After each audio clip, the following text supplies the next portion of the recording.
जय महाकाली की। जब कोई घर के देवी देवताओं को बिगाड़ देता है या किसी के ऊपर कोई कुछ करता है तो वो पूरी तरह से दुखी हो जाता है। उसके काम काज में, घर में कलेश होने लगता है, आपस में किसी की भी नहीं बनती और सब एक दूसरे के विपरीत हो जाते हैं।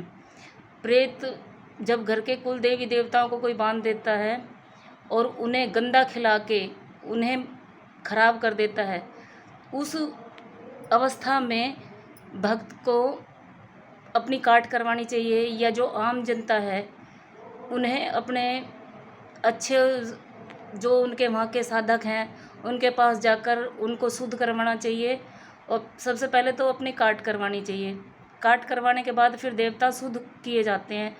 प्रेत छोड़ते कैसे हैं किसी के घर में?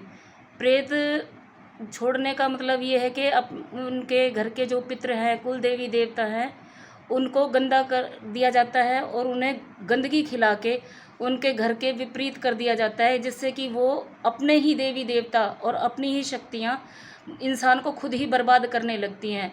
प्रेत जब छोड़ते हैं तब कोई किसी के ऊपर कुछ करता है तो अपनी शक्तियाँ लगा के कुल देवी देवताओं को गंदा खिला के उनको उनके घर में वापस छोड़ दिया जाता है। फिर वो अपने देवी देवता भी नहीं मानते, चाहे तुम दिन रात कितनी भी पूजा करो किसी की, कोई कुछ नहीं होता। जैसे बहुत से कहते हैं कि हमारा तो भाई मीट मांस नहीं चलता या कोई ऐसी चीज़ नहीं चलती, तामसिक चीज़ें। तो उन्हें भाइयों को और बहनों को मैं बताना चाहती हूँ कि जब किसी ने तुम्हारे देवताओं को गंदा खिला दिया है या तामसिक भोग दे दिया है, तो फिर वो मीठे से या तुम्हारे गुड़ चावल चीनी मीठे खीर खार से कैसे उतरेंगे? या कोई एक सिंपल साधक जो मीठे का भोग देता है, पेड़े बर्फ़ी लड्डू, ऐसे भोगों से वो चीज़ कभी नहीं उतर सकती। तो उसके लिए तो भाई तामसिक भोग से ही चीज़ें काटी जाएंगी और तभी तुम्हारे देवता शुद्ध होंगे।